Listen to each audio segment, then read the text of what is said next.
Story 18 of the Best American Humorous Short Stories by Alexander Jessup, editor. Gideon by Wells Hastings. And next fog dat hound pup seen, he pass him by wide. The house, which had hung upon every word, roared with laughter and shook with a storming volley of applause. Gideon bowed to right and to left, low, grinning, assured comedy obeisances. But as the laughter and applause grew, he shook his head and signaled quietly for the drop. He had answered many encores, and he was an instinctive artist. It was part of the fuel of his vanity that his audience had never yet had enough of him. Dramatic judgment, as well as dramatic sense of delivery, was native to him, qualities which the shrewd Felix Stuck, his manager and exultant discoverer, recognized and wisely trusted in. Off stage, Gideon was watched over like a child and a delicate investment, but once behind the footlights he was allowed to go his own triumphant gait.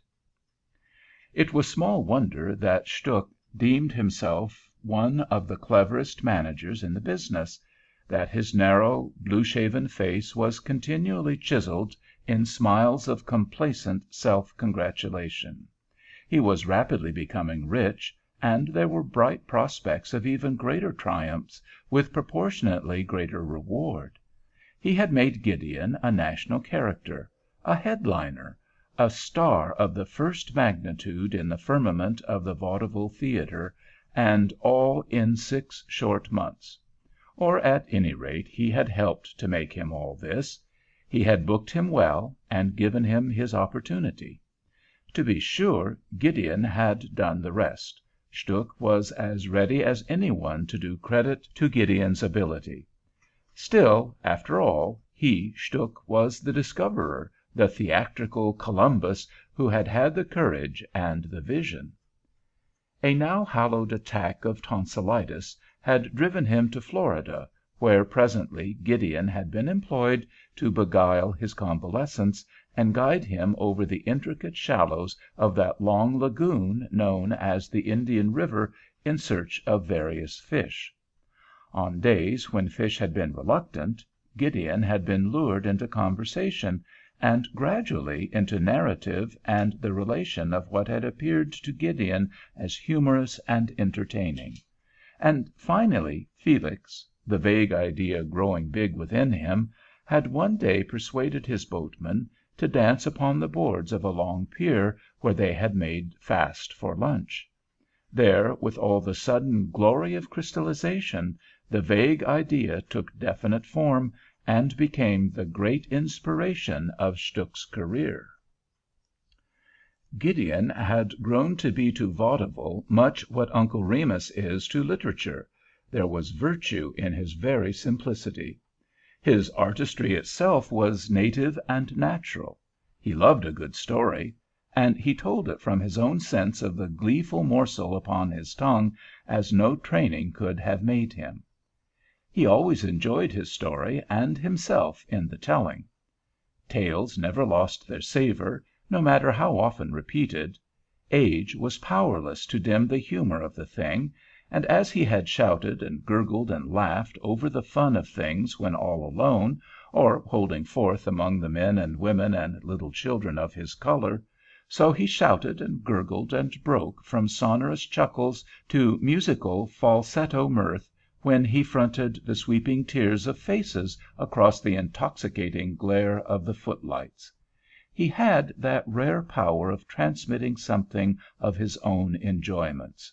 When Gideon was on the stage, Stuck used to enjoy peeping out at the intent, smiling faces of the audience, where men and women and children, hardened theatre-goers, and folk fresh from the country, sat with moving lips and faces lit with an eager interest and sympathy for the black man strutting in loose-footed vivacity before them. "He's simply unique," he boasted to wondering local managers, "unique, and it took me to find him. There he was, a little black gold mine, and all of 'em passed him by until I came. Some eye, what? I guess you'll admit you have to hand it some to your Uncle Felix. If that coon's health holds out, we'll have all the money there is in the mint." That was Felix's real anxiety, if his health holds out. Gideon's health was watched over as if he had been an ailing prince. His bubbling vivacity was the foundation upon which his charm and his success were built. Stuck became a sort of vicarious neurotic, eternally searching for symptoms in his protégé. Gideon's tongue, Gideon's liver, Gideon's heart were matters to him of an unfailing and anxious interest. And of late, of course it might be imagination, Gideon had shown a little physical falling off. He ate a bit less, he had begun to move in a restless way, and, worst of all, he laughed less frequently. As a matter of fact, there was ground for Stuck's apprehension. It was not all a matter of managerial imagination. Gideon was less himself. Physically there was nothing the matter with him. He could have passed his rigid insurance scrutiny as easily as he had done months before, when his life and health had been insured for a sum that made good copy for his press agent. He was sound in every organ, but there was something lacking in general tone. Gideon felt it himself, and was certain that a misery, that embracing indisposition of his race, was creeping upon him. He had been fed well, too well. He was growing rich, too rich. He had all the praise, all the flattery that his enormous appetite for approval desired, and too much of it. White men sought him out and made much of him. White women talked to him about his career, and wherever he went, women of color, black girls, brown girls, yellow girls, wrote him of their admiration, whispered, when he would listen, of their passion and hero worship. City niggers bowed down before him. The high gallery was always packed with them. Musk-scented notes scrawled upon barbaric, high-toned stationery poured in upon him. Even a few white women, to his horror and embarrassment, had written him of love, letters which he straightway destroyed. His sense of his position was strong in him. He was proud of it. There might be folks outer their heads, but he had the sense to remember. For months he had lived in a heaven of gratified vanity, but at last his appetite had begun to falter. He was sated. His soul longed to wipe a spiritual mouth on the back of a spiritual hand and have done. His face, now that the curtain was down and he was leaving the stage, was doleful, almost sullen. Stuck met him anxiously in the wings, and walked with him to his dressing-room. He felt suddenly very weary of Stuck. "Nothing the matter, Gideon, is there? Not feeling sick or anything?" "No, Mr. Stuck, no, sir. Just don't feel extra pert, that's all."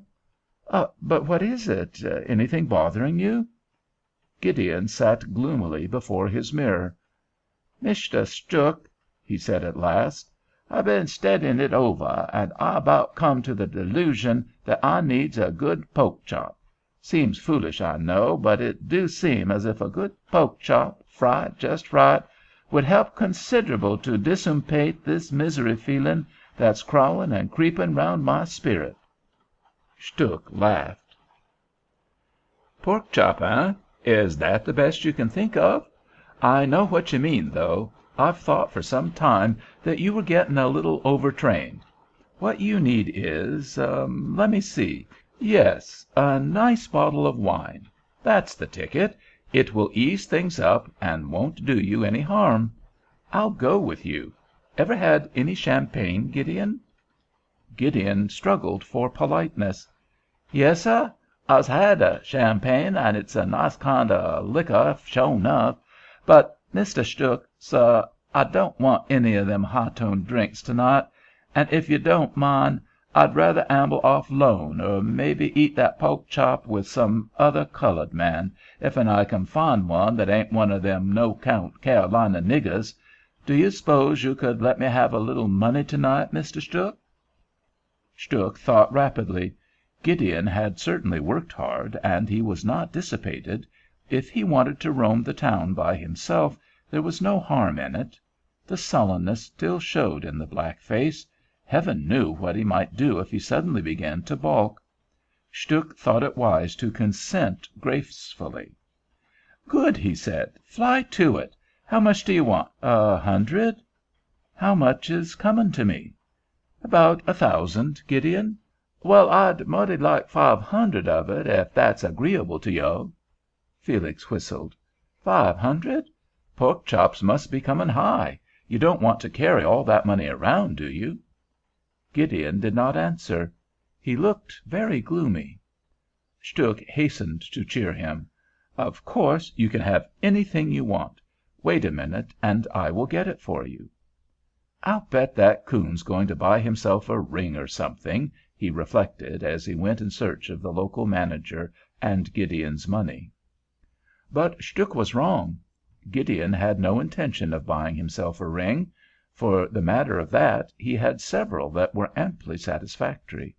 They had size and sparkle and luster, all the diamond brilliance that rings need to have. And for none of them had he paid much over $5. He was amply supplied with jewelry in which he felt perfect satisfaction. His present want was positive, if nebulous. He desired a fortune in his pocket, bulky, tangible evidence of his miraculous success. Ever since Stuhk had found him, life had had an unreal quality for him. His Monte Cristo wealth was too much like a fabulous dream-found treasure, money that could not be spent without danger of awakening. And he had dropped into the habit of storing it about him, so that in any pocket into which he plunged his hand he might find a roll of crisp evidence of reality.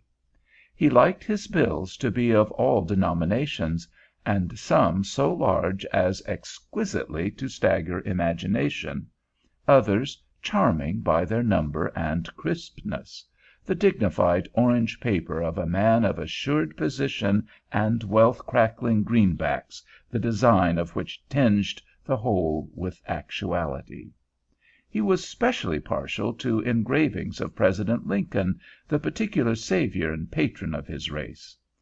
This $500 he was adding to an unreckoned sum of about 2,000, merely as extra fortification against a growing sense of gloom.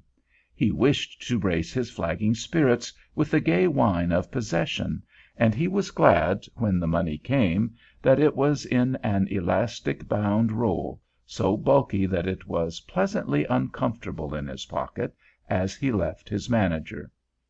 As he turned into the brilliantly lighted street from the sombre alleyway of the stage entrance, he paused for a moment to glance at his own name, in 3-foot letters of red, before the doors of the theater.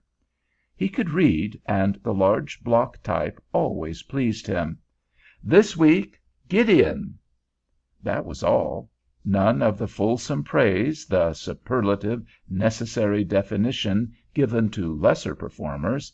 He had been, he remembered, Gideon, America's foremost native comedian, a title that was at once boast and challenge. That necessity was now past, for he was a national character. Any explanatory qualification would have been an insult to the public intelligence. To the world he was just Gideon. That was enough. It gave him pleasure, as he sauntered along, to see the announcement repeated on window cards and boardings. Presently he came to a window before which he paused in delighted wonder. It was not a large window. To the casual eye of the passer-by there was little to draw attention. By day it lighted the fractional floor space of a little stationer, who supplemented a slim business by a sub-agency for railroad and steamship lines. but to-night this window seemed the framework of a marvel of coincidence. On the broad, dusty sill inside were propped two cards. The one on the left was his own red-lettered announcement for the week. The one on the right—oh, world of wonders!—was a photogravure of that exact stretch of the inner coast of Florida which Gideon knew best, which was home. There it was, the Indian River, rippling idly in full sunlight, palmettos leaning over the water, palmettos standing as irregular sentries along the low, reef-like island which stretched away out of the picture. There was the gigantic, lonely pine he knew well, and, yes, he could just make it out, there was his own ramshackle little pier, which stretched in undulating fashion like a long-legged, wading caterpillar from the abrupt shore line of eroded coquina into deep water. He thought at first that this picture of his home was some new and delicate device put forth by his press agent. His name on one side of a window, his birthplace upon the other, what could be more tastefully appropriate? Therefore, as he spelled out the reading matter beneath the photogravure, he was sharply disappointed. It read, "Spend this winter in balmy Florida. Come to the land of perpetual sunshine. Golf, tennis, driving, shooting, boating, fishing, all of the best." There was more, but he had no heart for it. He was disappointed and puzzled. This picture had, after all, nothing to do with him. It was a chance, and yet what a strange chance! It troubled and upset him. His black, round-featured face took on deep wrinkles of perplexity. The misery which had hung darkly on his horizon for weeks engulfed him without warning. But in the very bitterness of his melancholy he knew at last his disease. It was not champagne or recreation that he needed, not even a pork chop, although his desire for it had been a symptom, a groping for a too homeopathic remedy. He was homesick. Easy, childish tears came into his eyes and ran over his shining cheeks. He shivered forlornly with a sudden sense of cold, and absently clutched at the lapels of his gorgeous fur-lined ulster. Then, in abrupt reaction, he laughed aloud, so that the shrill, musical falsetto startled the passer-by, and in another moment a little semicircle of the curious watched spellbound as a black man, exquisitely apparelled, danced in wild, loose grace before the dull background of a somewhat grimy and apparently vacant window. A newsboy recognized him. He heard his name being passed from mouth to mouth, and came partly to his senses. He stopped dancing and grinned at them. "Say, you are Gideon, ain't you?" his discoverer demanded, with a sort of reverent audacity. "Yassuh," said Gideon, "that's me. You sure got it right." He broke into a joyous peal of laughter, the laughter that had made him famous, and bowed deeply before him. "Gideon, positively his last performance." Turning, he dashed for a passing trolley, and, still laughing, swung aboard. He was naturally honest. In a land of easy morality his friends had accounted him something of a paragon. Nor had Stuhk ever had anything but praise for him. But now he crushed aside the ethics of his intent without a single troubled thought. Running away has always been inherent in the negro. He gave one regretful thought to the gorgeous wardrobe he was leaving behind him, but he dared not return for it. Stuhk might have taken it into his head to go back to their rooms. He must content himself with the reflection that he was at that moment wearing his best. The trolley seemed too slow for him, and, as always happened nowadays, he was recognized. He heard his name whispered, and was aware of the admiring glances of the curious. Even popularity had its drawbacks. He got down in front of a big hotel, and chose a taxicab from the waiting rank, exhorting the driver to make his best speed to the station. Leaning back in the soft depths of the cab, he savored his independence, cheered already by the swaying, lurching speed. At the station he tipped the driver in lordly fashion, very much pleased with himself and anxious to give pleasure. Only the sternest prudence and an unconquerable awe of uniform had kept him from tossing bills to the various traffic policemen who had seemed to smile upon his hurry. No through train left for hours, but after the first disappointment of momentary check he decided that he was more pleased than otherwise. It would save embarrassment. He was going south, where his color would be more considered than his reputation, and on the little local he chose there was a Jim Crow car, one, that is, specially set aside for those of his race. That it proved crowded and full of smoke did not trouble him at all, nor did the admiring pleasantries which the splendor of his apparel immediately called forth. No one knew him. Indeed, he was naturally enough mistaken for a prosperous gambler, a not unflattering supposition.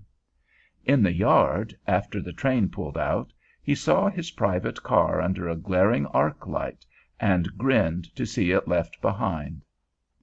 He spent the night pleasantly in a noisy game of high-low jack, and the next morning slept more soundly than he had slept for weeks, hunched upon a wooden bench in the box-like station of a North Carolina junction.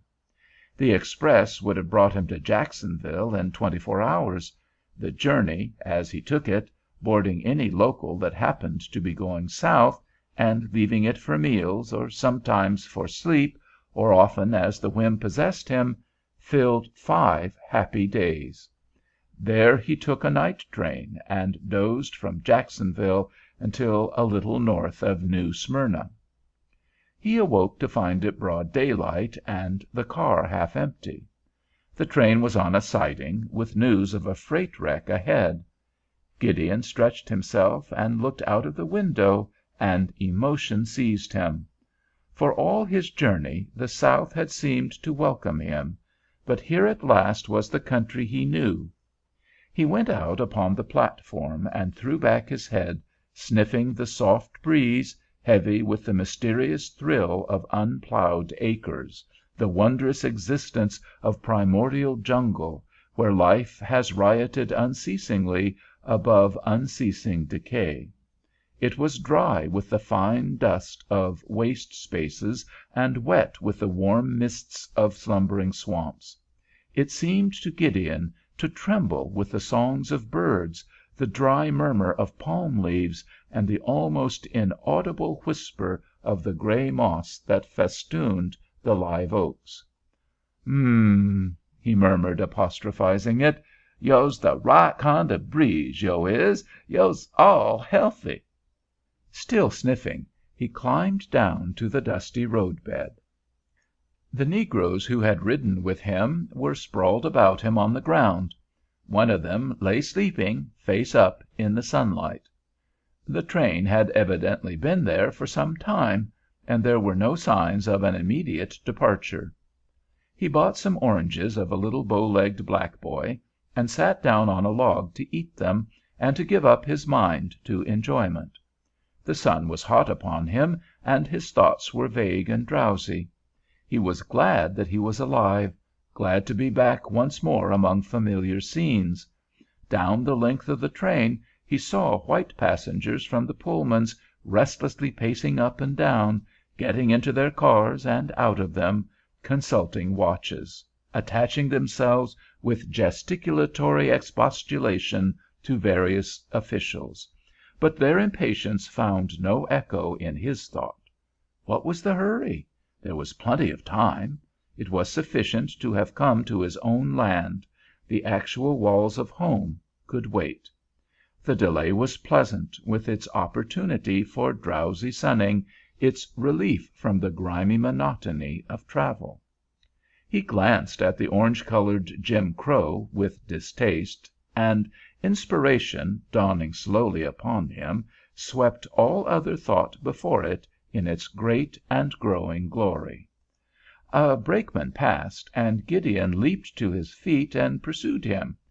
"Mister, how long you all reckon this train goin' to be?" "About an hour." The question had been a mere matter of form.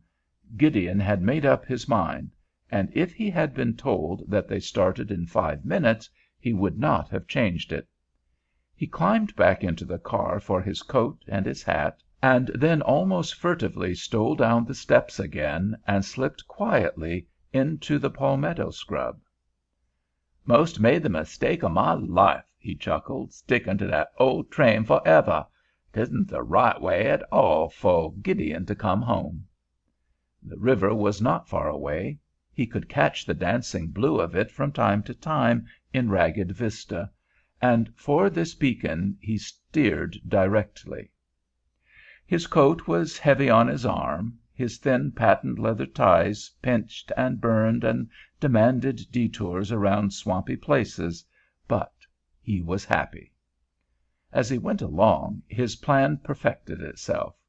He would get into loose shoes again, old ones, if money could buy them, and old clothes, too. The bull-briar snatching at his tailored splendors suggested that. He laughed when the Florida partridge, a small quail, whirred up from under his feet. He paused to exchange affectionate mockery with red squirrels, and once, even when he was brought up suddenly to a familiar and ominous dry reverberation, the small, crisp sound of the rolling drums of death, he did not look about him for some instrument of destruction, as at any other time he would have done, but instead peered cautiously over the log before him, and spoke in tolerant admonition. "Now, Mr. Rattlesnake, you just mind your own business. Nobody's goin' to step on you, nor go triflin' round you in no way whatsoever. You just lay there in the sun and get fat 's you please. Don't you turn your weakened lil' eyes on Gideon. He just gone 'long home, and ain't lookin' for no muss." He came presently to the water, and, as luck would have it, to a little group of negro cabins, where he was able to buy old clothes, and, after much dickering, a long and somewhat leaky rowboat rigged out with a tattered leg of mutton sail. This he provisioned with a jug of water, a starch box full of white corn meal, and a wide strip of lean razor-back bacon. As he pushed out from shore and set his sail to the small breeze that blew down from the north, an absolute contentment possessed him. The idle waters of the lagoon, lying without tide or current in eternal indolence, rippled and sparkled in breeze and sunlight with a merry surface activity, and seemed to lap the leaky little boat more swiftly on its way. Mosquito Inlet opened broadly before him, and, skirting the end of Merritt's Island, he came at last into that longest lagoon with which he was most familiar, the Indian River. Here the wind died down to a mere breath, which barely kept his boat in motion. But he made no attempt to row. As long as he moved at all, he was satisfied. He was living the fulfillment of his dreams in exile, lounging in the stern in the ancient clothes he had purchased, his feet stretched comfortably before him in their broken shoes, one foot upon a thwart, the other hanging overside so laxly that occasional ripples lapped the run-over heel. From time to time he scanned shore and river for familiar points of interest, some remembered snag that showed the tip of one gnarled branch, or he marked a newly fallen palmetto already rotting in the water, which must be added to that map of vast detail that he carried in his head. But for the most part his broad black face was turned up to the blue brilliance above him in unblinking contemplation. His keen eyes, brilliant despite their sun-muddied whites, reveled in the heights above him, swinging from horizon to horizon in the wake of an orderly file of little blue-bill ducks, winging their way across the river, or brightening with interest at the rarer sight of a pair of mallards or redheads lifting with the soaring circles of the great bald-headed eagle, or following the scattered squadron of heron, white heron, blue heron, young and old, trailing, sunlit, brilliant patches, clear even against the bright white and blue of the sky above them. Often he laughed aloud, sending a great shout of mirth across the water in fresh relish of those comedies best known and best enjoyed. It was as excruciatingly funny as it had ever been when his boat nosed its way into a great flock of ducks idling upon the water, to see the mad paddling haste of those nearest him, the reproachful turn of their heads, or, if he came too near, their spattering run out of water, feet and wings pumping together as they rose from the surface, looking for all the world like fat little women scurrying with clutched skirts across city streets. The pelicans, too, delighted him, as they perched with pedantic solemnity upon wharf piles, or sailed in hunched and huddled gravity 20 feet above the river's surface in swift, dignified flight, which always ended suddenly in an abrupt up-ended plunge that threw dignity to the winds in its greedy haste and dropped them crashing into the water. When darkness came suddenly at last, he made in toward shore, mooring to the warm-fretted end of a fallen and forgotten landing. A straggling orange grove was there, broken lines of vanquished cultivation, struggling little trees swathed and choked in the festooning gray moss, still showing here and there the valiant golden gleam of fruit.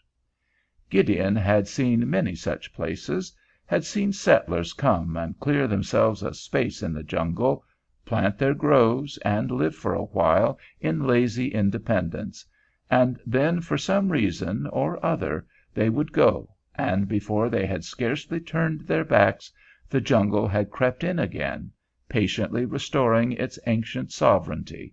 The place was eerie with the ghost of dead effort, but it pleased him.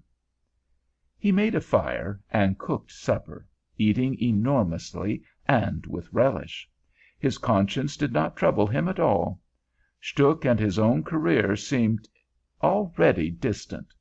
They took small place in his thoughts and served merely as a background for his present absolute content. He picked some oranges and ate them in meditative enjoyment. For a while he nodded, half asleep, beside his fire, watching the darkened river, where the mullet, shimmering with phosphorescence, still leaped starkly above the surface and fell in spattering brilliance. Midnight found him sprawled asleep beside his fire. Once he awoke. The moon had risen, and a little breeze waved the hanging moss and whispered in the glossy foliage of orange and palmetto with a sound like falling rain. Gideon sat up and peered around him, rolling his eyes hither and thither at the menacing leap and dance of the jet shadows. His heart was beating thickly, his muscles twitched, and the awful terrors of night pulsed and shuddered over him. Nameless spectres peered at him from every shadow, ingenerate familiars of his wild, forgotten blood. He groaned aloud in a delicious terror, and presently, still twitching and shivering, fell asleep again. It was as if something magical had happened. His fear remembered the fear of centuries, and yet, with the warm daylight, was absolutely forgotten. He got up a little after sunrise and went down to the river to bathe, diving deep with a joyful sense of freeing himself from the last alien dust of travel. Once ashore again, however, he began to prepare his breakfast with some haste. For the first time in his journey he was feeling a sense of loneliness and a longing for his kind. He was still happy, but his laughter began to seem strange to him in the solitude. He tried the defiant experiment of laughing for the effect of it, an experiment which brought him to his feet in startled terror, for his laughter was echoed. As he stood peering about him, the sound came again, not laughter this time, but a suppressed giggle. It was human beyond a doubt. Gideon's face shone with relief and sympathetic amusement. He listened for a moment, and then strode surely forward toward a clump of low palms. There he paused, every sense alert. His ear caught a soft rustle, a little gasp of fear. The sound of a foot moved cautiously. "Missy," he said tentatively, "I reckon you all's come jes' about in time fo' breakfast. You better have some, if you ain't too white to sit down with a black man." The leaves parted, and a smiling face as black as Gideon's own regarded him in shy amusement. "Who is you, man?" "I mout be King of Congo," he laughed, "but I ain't. You see before your eyes Gideon, at your esteemed service." He bowed elaborately in the mock humility of assured importance, watching her face in pleasant anticipation. But neither awe nor rapture dawned there. She repeated the name, inclining her head coquettishly, but it evidently meant nothing to her. She was merely trying its sound. "Gideon, Gideon. I don't call to mind any sech name as that. Yo''s from up north, likely." He was beyond the reaches of fame. "No," said Gideon, hardly knowing whether he was glad or sorry. "No, I live south of here. What all's yo' name?" The girl giggled deliciously. "Man," she said, "I sure got the most reediculousest name you ever did hear. They call me Vashti. Yo' bacon burnin'." She stepped out and ran past him to snatch his skillet deftly from the fire. Vashti! A strange and delightful name. Gideon followed her slowly. Her romantic coming and her romantic name pleased him, and, too, he thought her beautiful. She was scarcely more than a girl, slim and strong and almost of his own height. She was barefooted, but her blue-checked gingham was clean and belted smartly about a small waist. He remembered only one woman who ran as lithely as she did, one of the numerous diving beauties of the vaudeville stage. She cooked their breakfast, but he served her with an elaborate gallantry, putting forward all his new and foreign graces, garnishing his speech with imposing polysyllables, casting about their picnic breakfast a radiant aura of grandeur borrowed from the recent days of his fame. And he saw that he pleased her, and with her open admiration essayed still greater flights of polished manner. He made vague plans for delaying his journey as they sat smoking in pleasant conversational ease, and when an interruption came, it vexed him. "Vashti! Vashti!" A woman's voice sounded thin and far away. "Vashti! You hear me, child?" Vashti rose to her feet with a sigh. "That's mamma," she said regretfully. "What do yo' care?" asked Gideon. "Let her yell a while." The girl shook her head. "Ma's a mighty powerful 'oman, and she done got a club about the size of my wrist." She moved off a step or two and glanced back at him. Gideon leaped to his feet. "When yo' comin' back? Yo' ain't goin' without—" He held out his arms to her, but she only giggled and began to walk slowly away. With a bound he was after her, one hand catching her lightly by the shoulder. He felt suddenly that he must not lose sight of her. "Let me go! Turn me loose, yo!" The girl was still laughing, but evidently troubled. She wrenched herself away with an effort, only to be caught again a moment later.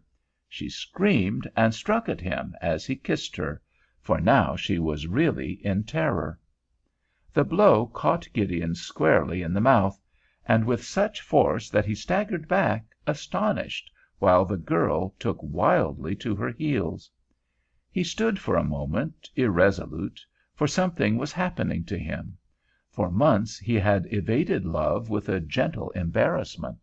Now, with the savage crash of that blow, he knew unreasoningly that he had found his woman. He leaped after her again, running as he had not run in years, in savage, determined pursuit, tearing through briar and scrub, tripping, falling, rising, never losing sight of the blue-clad figure before him, until at last she tripped and fell, and he stood panting above her.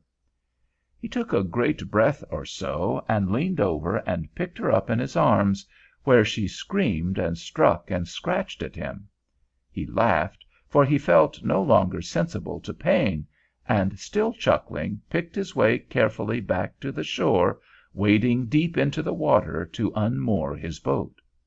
Then, with a swift movement, he dropped the girl into the bow, pushed free, and clambered actively aboard. The light early morning breeze had freshened, and he made out well toward the middle of the river, never even glancing round at the sound of the hallooing he now heard from shore. His exertions had quickened his breathing, but he felt strong and joyful. Vashti lay a huddle of blue in the bow, crouched in fear and desolation, shaken and torn with sobbing, but he made no effort to comfort her. He was untroubled by any sense of wrong. He was simply and unreasoningly satisfied with what he had done. Despite all his gentle, easy-going, laughter-loving existence, he found nothing incongruous or unnatural in this sudden act of violence. He was aglow with happiness. He was taking home a wife. The blind tumult of capture had passed. A great tenderness possessed him. The leaky little boat was plunging and dancing in swift ecstasy of movement. All about them the little waves ran glittering in the sunlight, plashing and slapping against the boat's low side, tossing tiny crests to the following wind, showing rifts of white here and there, blowing handfuls of foam and spray. Gideon went softly about the business of shortening his small sail, and came quietly back to his steering seat again. Soon he would have to be making for what lee the western shore offered, but he was holding to the middle of the river as long as he could, because with every mile the shores were growing more familiar, calling to him to make what speed he could. Vashti's sobbing had grown small and ceased. He was wondering if she had fallen asleep. Presently, however, he saw her face raised, a face still shining with tears. She saw that he was watching her, and crouched low again. A dash of spray spattered over her, and she looked up frightened, glancing fearfully overside.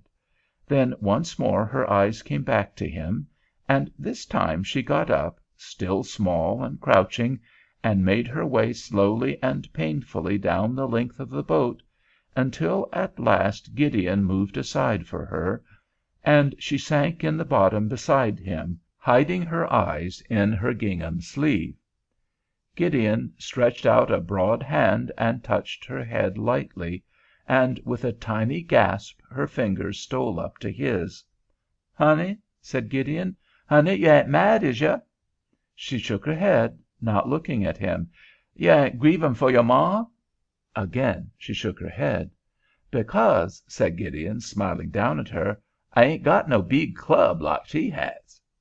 A soft and smothered giggle answered him, and this time Vashti looked up and laid her head against him with a small sigh of contentment.